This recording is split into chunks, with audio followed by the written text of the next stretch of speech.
இப்போ ரீசெண்டாக இன்ஸ்டாகிராமில் எல்லாருமே யூஸ் பண்ணிட்டு இருக்கேன் இந்த மாதிரி ஸ்பாட்டிஃபை லிரிக் அனிமேஷன் நீங்கள் எப்படி மேக் பண்ணுறது. இதில் 2 பாட்டு அப்லோட் பண்ணியிருக்கேன், மறக்காம 2 பாட்டையும் பார்த்துருங்க. நீங்கள் என்ன பண்ணுறீங்க, பேக்ரவுண்ட் வந்து இம்போர்ட் பண்ணிக்கோங்க. இந்த பேக்ரவுண்ட் இமேஜ் PNG இமேஜ் எல்லாமே நம்ம டிரைவில் அப்லோட் பண்ணியிருக்கோம். அதுக்கான லிங்க் தான் வந்து இப்போ நான் QR கோடு காட்டுறது. இது நீங்கள் ஸ்கேன் பண்ணிக்கோங்க.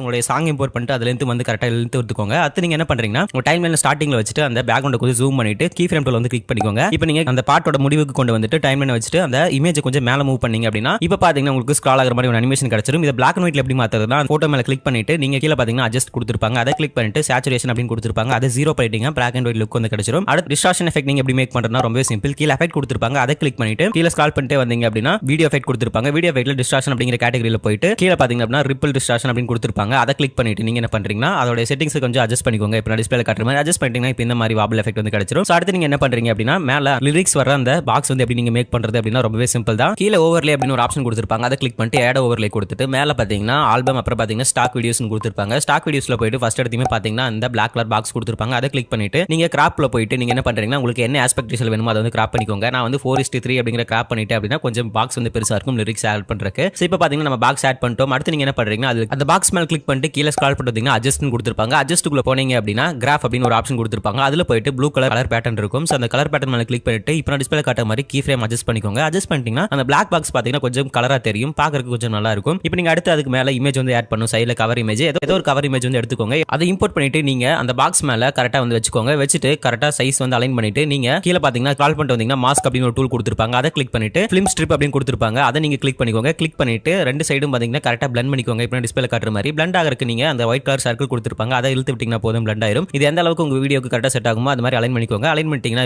கவர் இமேஜ் வந்து முடிஞ்சது. ஸ்பாட்டிஃபை லோகோ அனிமேஷன் நீங்க எப்படி மேக் பண்றதுனா ஃபர்ஸ்ட் நீங்க ஆட் ஓவர்லே கொடுத்து ஸ்பாட்டிஃபை லோகோ வந்து இம்போர்ட் பண்ணிக்கோங்க. இம்போர்ட் பண்ணிட்டு அந்த வீடியோ சென்டர்ல வச்சுக்கோங்க. அந்த பாக்ஸ் சென்டர்ல வச்சுட்டு நீங்க என்ன பண்றீங்கன்னா ஃபர்ஸ்ட் கீ ஃப்ரேம் டூல்ல கிளிக் பண்ணிட்டு கொஞ்சம் மூவ் பண்ணி ஒரு 3 செகண்ட்ஸ் மூவ் பண்ணிட்டு நீங்க அந்த ஸ்பாட்டிஃபை லோகோவை அந்த கார்னருக்கு கொண்டு போனீங்க அப்படின்னா ஆட்டோமேட்டிக்கா கீ ஃப்ரேம் அப்ளை ஆயிரும். அடுத்து நீங்க என்ன பண்றீங்கன்னா லிரிக்ஸ் அனிமேஷன் ஆட் பண்ணிக்கலாம். லிரிக் அனிமேஷனுக்கு கீழ டெக்ஸ்ட் டூல் கொடுத்திருப்பாங்க. ஆட் டெக்ஸ்ட் கொடுத்துட்டு உங்களுக்கு என்ன டெக்ஸ்ட் வேணுமோ டைப் பண்ணிக்கோங்க. டைப் பண்ணிட்டு ஸ்டைல் அப்படின்னு கொடுத்திருப்பாங்க. அதுல என்ன கலர் வேணுமோ சூஸ் பண்ணிட்டு கீழ பாத்தீங்கன்னா அனிமேஷன் அப்படின்னு கொடுத்திருப்பாங்க ஒரு கேட்டகரி. அதுக்குள்ள போனீங்கன்னா உங்களுக்கு எக்கச்சக்கமான அனிமேஷன் இருக்கும். அதுல உங்களுக்கு எது பிடிச்சிருக்கோ அது நீங்க வச்சுக்கலாம். நீங்க அப்படியே அந்த லிரிக்ஸ் வந்து ஆட் பண்ணிக்கோங்க. அடுத்து இதுல எஃபெக்ட் எப்படி ஆட் பண்றதுனா ரொம்பவே சிம்பிள் தான். கீழ பாத்தீங்கன்னா எஃபெக்ட் டாப் கொடுத்திருப்பாங்க. அதுல போயிட்டு வீடியோ அல்லது பாடி எஃபெக்ட் வந்து எது வேணா நீங்க சூஸ் பண்ணிக்கோங்க. சூஸ் பண்ணிட்டு நீங்க என்ன பண்றீங்கன்னா அந்த பாக்ஸ்க்குள்ள இருக்கிறதுக்குள்ள வரணும் அப்படின்னு நினைச்சீங்கன்னா சைடுல பாத்தீங்கன்னா ஆப்ஜெக்ட் அப்படின்னு கொடுத்திருப்பாங்க. இப்போ நான் எக்ஸாம்பிளுக்கு ஸ்ட்ரீமர் ஸ்ட்ரோக் அப்படிங்கிற எஃபெக்ட் எடுத்துட்டேன். அதை பாத்தீங்கன்னா என்னோட கவர் பிக் கேர்ள் மேல வந்து நான் வந்து வரணும் அப்படின்னு நினைக்கிறேன் அப்படின்னா சோ அது மேல நான் கிளிக் பண்ணிட்டு ஆப்ஜெக்ட்ல உள்ள போனேன் அப்படின்னு பாத்தீங்கன்னா அந்த ஓவர்லே வந்து கொடுத்திருப்பாங்க. அதுல அந்த ஓவர்லே மேல செலக்ட் பண்ணிட்டீங்கன்னா அந்த ஸ்ட்ரீமர் ஸ்ட்ரோக் கவர் பிக்ல மட்டும் அப்ளை ஆயிரும். சோ இந்த மாதிரி நீங்க உங்களுக்கு எந்த இடத்துக்கு வேணுமோ அப்ளை பண்ணிக்கலாம். சோ அவ்வளவுதான் இந்த வீடியோ. ஏதாச்சும் டவுட்ஸ் இருந்துச்சுன்னா கேளுங்க, நான் தனியா செப்பரேட்டா வீடியோ அப்லோட் பண்றேன். அடுத்து சைனிங் ஆஃப் சார். அடுத்த வீடியோல பார்க்கலாம். பை.